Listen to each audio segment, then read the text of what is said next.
It's a Tuesday evening somewhere between payday and becoming broke. And you duck into Dollarama for one thing, a pack of batteries.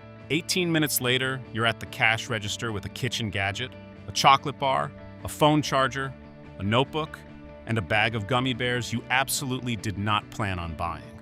The total comes to $18, and you actually feel good about it, proud even. But here's the question that should stop you cold.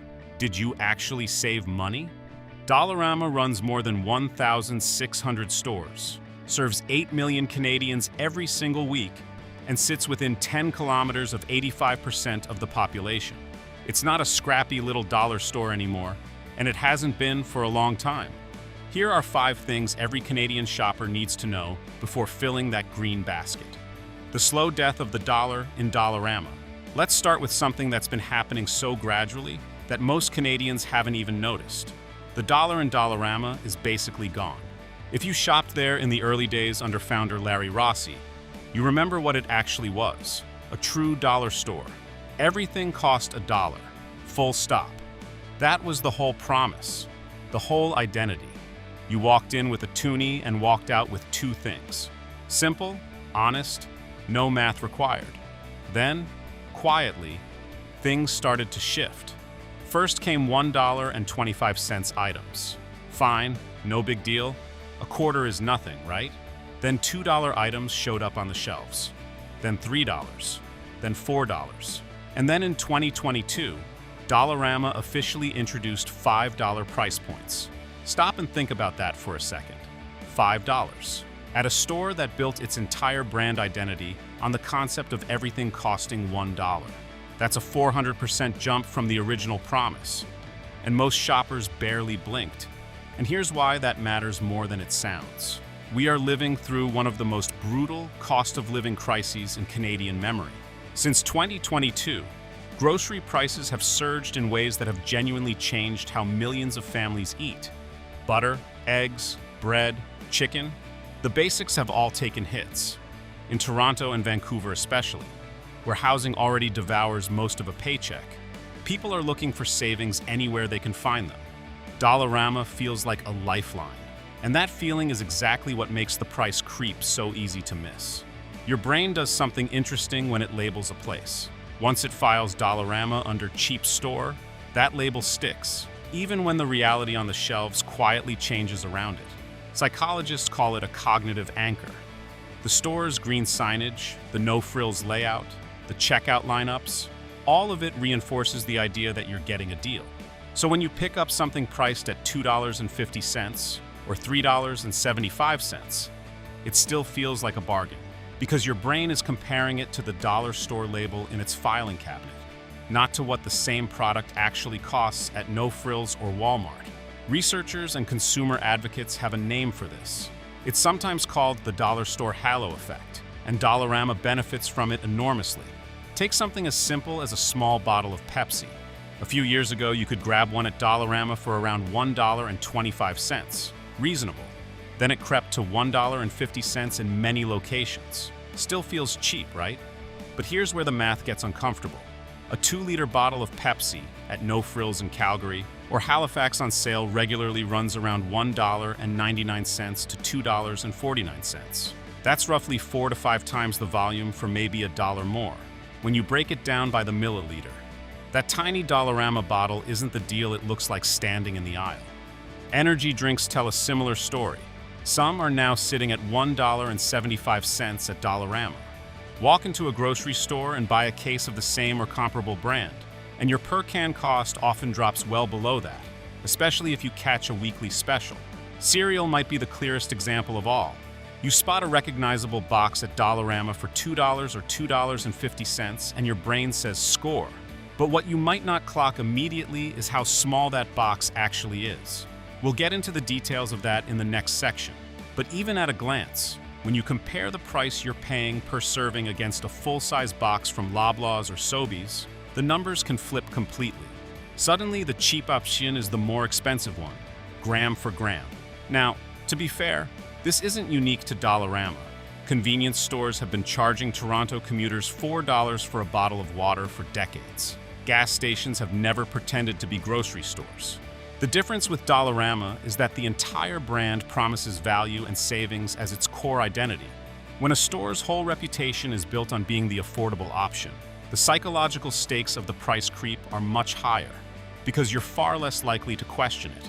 And that's the real issue.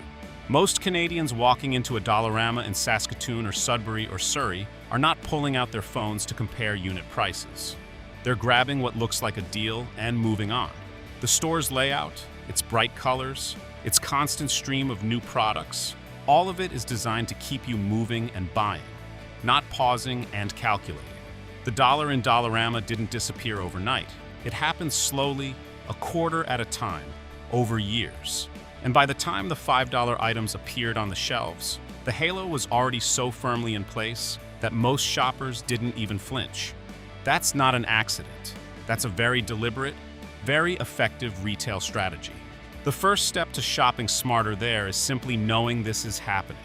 Once you stop automatically assuming everything is a deal, just because of where you're standing, you start actually looking at what you're getting. And that changes everything. Shrinkflation is hiding in plain sight. If the slow death of the dollar is the trick you didn't notice over years, shrinkflation is the trick happening right in front of your face. And it works precisely because it's so brazen. Here's the basic idea. Instead of raising the price of a product, a manufacturer quietly makes the product smaller. The package looks almost identical. The brand name is the same. The colors, the logo, the shelf placement, all familiar, but the actual amount of food, or soap, or whatever you're buying, has quietly shrunk. The price feels the same or even lower, so nothing triggers your suspicion. You grab it, toss it in the basket, and head to the cash feeling like a savvy shopper. Dollarama is absolutely full of this. Walk down the snack aisle and you'll see brand name cereals, candies, chips, and crackers that look exactly like what you'd find at a Sobeys or a real Canadian superstore. And that familiarity is the whole point. Your brain sees the brand and makes an instant assumption. Same product, lower price, great deal. But flip the box over and check the weight. A cereal box that sits at 400 or 500 grams at your regular grocery store might clock in at 200 or 250 grams at Dollarama. Sometimes even less. Half the product, and not necessarily half the price once you do the math per gram. Candy bars are another classic example. Certain chocolate bars sold at Dollarama come in slightly reduced formats, not dramatically smaller in a way that jumps out, but shaved down just enough that the manufacturer can hit a lower price point while protecting their margins. A bar that's 52 grams instead of 58 grams doesn't sound like much standing in the aisle, but when you're paying $1.50 for it, versus finding a multi-pack at Walmart for less per bar, the deal starts to look different. Microwavable meals and frozen foods follow the same pattern. Portion sizes can be noticeably smaller than their supermarket counterparts. Families in Halifax or Thunder Bay, who are stretching a grocery budget and grabbing a few frozen meals at Dollarama to pad out the week, might actually be getting less food per dollar than they'd get at Giant Tiger, or even a no-frills flyer special. And here's what makes shrinkflation so particularly effective at Dollarama specifically. The store's entire atmosphere works against you doing the math. Products cycle through quickly. Items come and go. There's no consistent baseline to compare against because the selection is always shifting. At a regular grocery store, you might notice when your usual 400-gram box of crackers suddenly becomes 350 grams. Because you've been buying it for 3 years and you know what it looks like. At Dollarama, you're often seeing a product for the first or second time, so you have no reference point for what normal size even looks like. So what's the fix? It's almost embarrassingly simple, and yet almost nobody does it in the moment. Price per gram or price per milliliter for liquids. Most smartphones have a calculator app that takes about 4 seconds to use. Divide the price by the weight listed on the package, and you get a number you can actually compare across stores. It cuts straight through the packaging, the branding, and the halo effect in one move. Here's a quick example of how that math plays out. Say you're looking at a $2.50 box of cereal at Dollarama that weighs 200 grams. That's $0.0125 per gram. Now compare that to a $5.99 box at Loblaws that weighs 600 grams. That works out to roughly 1 cent per gram. The Dollarama box looks cheaper on the sticker. It is actually more expensive once you account for what you're getting. That one calculation just saved you money, and you haven't even left the cereal aisle. The good news, and there genuinely is good news here, is that not every category at Dollarama falls into the shrinkflation trap. Some aisles are legitimately excellent value, and it's worth knowing which ones. Spices are probably the single best example of a genuine deal. Walk into any Loblaws or Sobeys in Toronto or Vancouver, and a small jar of cumin, paprika, or garlic powder can run you $4, $5, even $6 for a name brand. At Dollarama, comparable jars of spices regularly sell for a fraction of that. For everyday cooking spices that you're going to use up over months anyway, the quality difference is minimal and the savings are real. This is one of those aisles where Dollarama genuinely delivers on its promise. Basic pantry staples like rice and pasta can also be competitive, depending on the location and current stock. A bag of white rice or a box of spaghetti at Dollarama can hold its own against grocery store pricing, especially when you're not buying in bulk and just need enough to get through the week. In smaller towns across Manitoba or Northern Ontario, where grocery options are limited and prices tend to run higher than in major cities, these staples at Dollarama can represent meaningful savings for families on tight budgets. Condiments and sauces are a mixed bag. Sometimes the unit price works in your favor, sometimes it doesn't. So those are worth a quick phone calculator check before tossing them in the basket. The overarching rule for navigating shrinkflation at Dollarama is this: never trust the sticker price alone.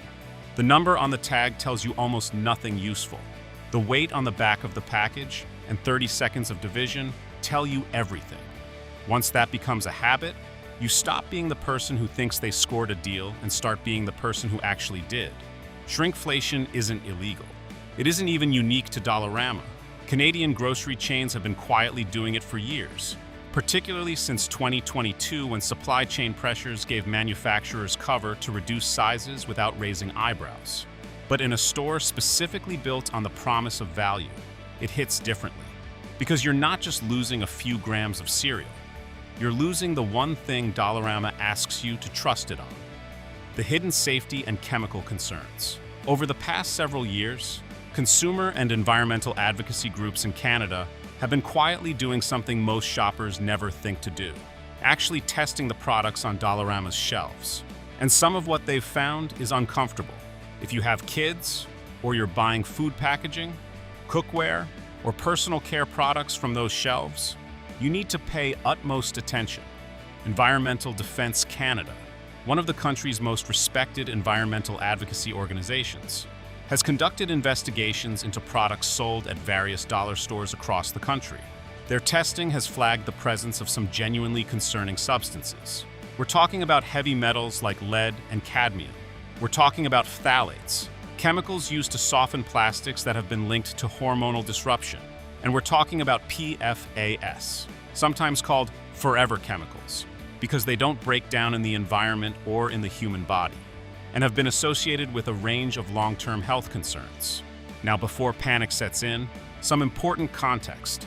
Dollarama has consistently stated that its products meet Canadian safety regulations, and that consumer safety is a priority for the company. That's not nothing. Canada does have regulatory frameworks in place. Health Canada and Environment and Climate Change Canada both set limits on certain substances in consumer products. And the vast majority of what sits on those shelves has cleared those thresholds. But here's where it gets complicated. And this is the part that consumer advocates say deserves far more public attention than it gets. Canadian regulations around chemical safety in consumer products are not uniform. Some rules apply specifically to external surfaces of products, particularly those designed for children. Internal components, the parts you don't directly touch, are sometimes treated under different and often less stringent standards depending on the product category. That creates a regulatory gray area. A product can technically pass inspection while still containing substances in its internal components that researchers consider worth worrying about. One investigation tested a selection of dollar store products and found that certain items contained levels of substances like lead or cadmium that exceeded recommended limits in specific components. these weren't necessarily products that had been flagged or recalled. They were just sitting on shelves, being bought by regular Canadian families doing their regular shopping. For most healthy adults, occasional exposure to trace amounts of these substances is unlikely to cause immediate harm. But for young children who mouth objects, play on floors, and have developing nervous systems that are more vulnerable to chemical interference, the calculus is different. And that's exactly who's most likely to be playing with a cheap plastic toy or a brightly colored lunchbox picked up at Dollarama. Food packaging adds another layer to this conversation. Research examining canned food linings and microwave popcorn bags has found chemicals including BPA and PFAS in certain materials. Canada actually declared BPA toxic back in 2010 and moved to restrict it in products like baby bottles, one of the earlier regulatory wins on this front. But BPA and related chemicals can still show up in other types of packaging, depending on the manufacturer and product category. And since many Dollarama products come from a wide network of international suppliers, the consistency of packaging standards can vary considerably from one item to the next. Which brings us to the supply chain reality that underpins all of this. Dollarama works with hundreds of suppliers around the world. In earlier corporate disclosures, a significant portion of the company's products were listed as imported, with many manufactured in Asia. That global sourcing model is precisely what allows Dollarama to keep its prices low and its shelves constantly refreshed with new items. And to be clear, there is nothing inherently wrong with importing goods. Canadian retailers from Costco to Canadian Tire do it. But it does create a long and complex supply chain. And longer supply chains mean more variables, more manufacturers, and more opportunities for inconsistency in materials and production standards. When you're buying a product made by a supplier you've never heard of, in a factory halfway around the world, sold through a retailer whose entire model depends on keeping costs as low as possible, the question of who exactly is checking what goes into that product becomes worth asking. So what's the practical takeaway for Canadian families shopping at Dollarama in 2026? A few simple guidelines go a long way. For children's toys and products that kids will mouth or handle extensively, it's worth being more selective and sticking to items from brands you recognize and can research. For food packaging, especially anything you're microwaving, check whether the container is labeled microwave safe and made from materials you can identify. For personal care products like lotions, soaps, or cosmetics, look for ingredient lists and avoid anything with a wall of unpronounceable chemicals and no clear country of origin. None of this means you need to treat Dollarama like a hazmat zone. The reality is that millions of Canadians shop there every week without incident. But being an informed shopper means knowing that meets Canadian regulations and completely free of concerning chemicals are not always the same sentence, making your purchasing decisions accordingly. Recalls, no returns, and you're on your own.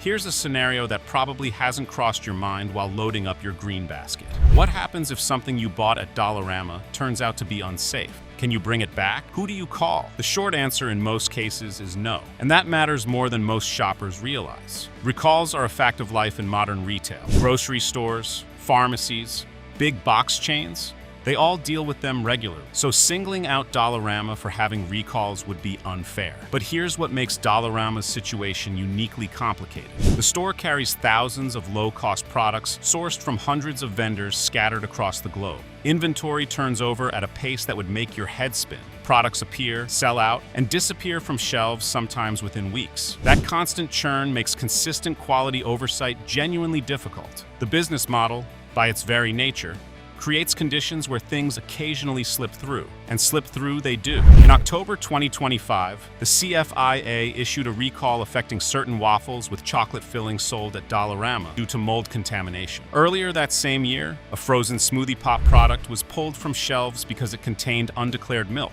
a potentially life-threatening issue for anyone with a severe dairy allergy. A parent in Winnipeg or Moncton, grabbing those smoothie pops as an after-school treat for a dairy-allergic kid, had absolutely no reason to suspect anything was wrong. In previous years, toys and medical patches have also been recalled due to manufacturing defects and regulatory violations.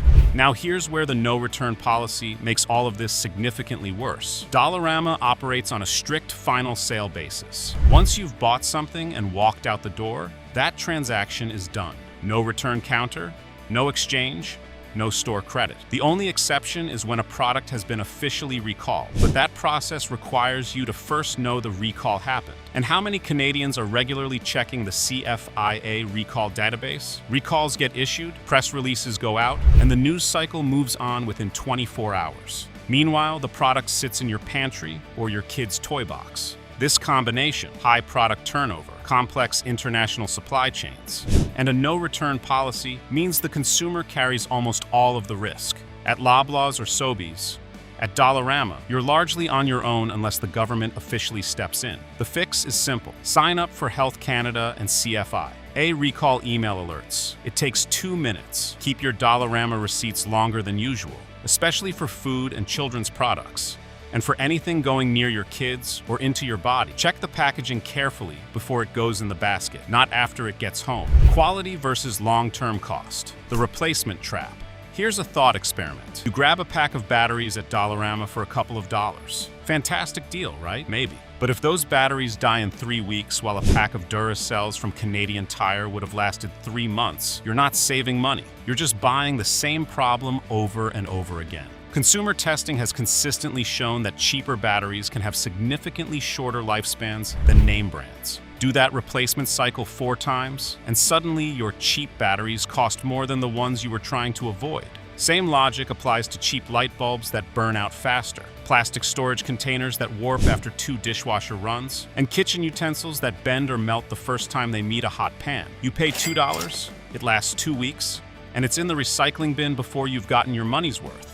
That cycle of replacement is the hidden tax of low-quality purchases. It's easy to miss because each individual transaction feels small. $2 here, $3 there. But it adds up quietly, and in a cost-of-living crisis where every dollar counts, buying something twice is never actually cheaper than buying it right once. So where should you actually spend your loonies and toonies at Dollarama? Here's a straightforward guide. Buy here without hesitation. Party supplies, napkins, balloons, gift bags, decorations. These are used once and thrown away, so durability is completely irrelevant. Dollarama prices on these are genuinely hard to beat anywhere in Canada. Cleaning products, basic bleach, glass cleaner, and dish soap often contain the same active ingredients as premium brands at a fraction of the price. Spices, as mentioned earlier, one of the single best deals in the store. Full stop. School supplies, pencils, notebooks, folders, and highlighters perform perfectly well for everyday use. Every September, Canadian parents from St. John's to Victoria can save real money here. Think twice. Batteries, light bulbs, plastic kitchenware, utensils, electronic accessories, and anything mechanical or electrical. The per-unit price looks attractive, but the lifespan often doesn't justify it. The sweet spot at Dollarama is consumables and single-use items. Things designed to be used up or used once.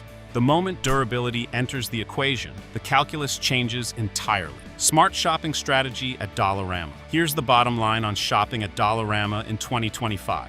Because the goal was never to scare you away from those green baskets. It was to make sure you're the smartest person in the aisle when you're filling one. 5 rules worth keeping in your back pocket every single time you walk through those sliding doors. 1. The dollar store halo is real, and it's working on you. Just because you're standing in Dollarama doesn't automatically mean everything on the shelf is a deal. The branding, the layout, the prices that end in 25 cents and 75 cents, all of it is designed to keep your guard down. The first step to shopping smarter is simply staying conscious of that psychological pull. 2. Always check the unit price. This is the single most powerful habit you can build as a Canadian shopper right now. 30 seconds and a phone calculator cuts straight through shrinkflation, misleading packaging, and the halo effect in one move. Price divided by weight. That's it. That one number tells you everything the sticker price doesn't. 3. Shrinkflation is everywhere, so flip the package over. Don't let a familiar brand name convince you you're getting the same product you'd find at real Canadian Superstore. Check the weight, check the portion count, check the volume. The brand is the same. The amount inside often isn't. 4. For children's products and food packaging, slow down. The chemical concerns and recall history we covered aren't reasons to panic, but they are reasons to pause. For anything going near young kids or into your body, a quick extra look at the label and country of origin is 30 seconds well spent. 5. Lean hard into the genuinely great category. Party supplies, spices, cleaning products, and school supplies are where Dollarama genuinely delivers on its original promise. These are the aisles where the value is real, the quality is adequate, and your loony and toonie genuinely stretch further than they would almost anywhere else in Canada right now. Like any tool, Dollarama works best when you know exactly how and where to use it. It can be a money saver in tough Canadian times, but only when you shop with your eyes wide open. By watching for price creep, spotting shrinkflation, checking unit prices, understanding safety realities, and knowing which aisles deliver real value, you turn a quick basket into smart savings instead of quiet regret. The green signs don't have to trick you anymore. Now it's your turn. Drop a comment below with your best Dollarama wins, your worst "what was I thinking" purchases, or any insider tips that have helped you shop smarter. And if you found this helpful, hit that like button and subscribe for more honest Canadian consumer guides that help you keep more loonies in your pocket.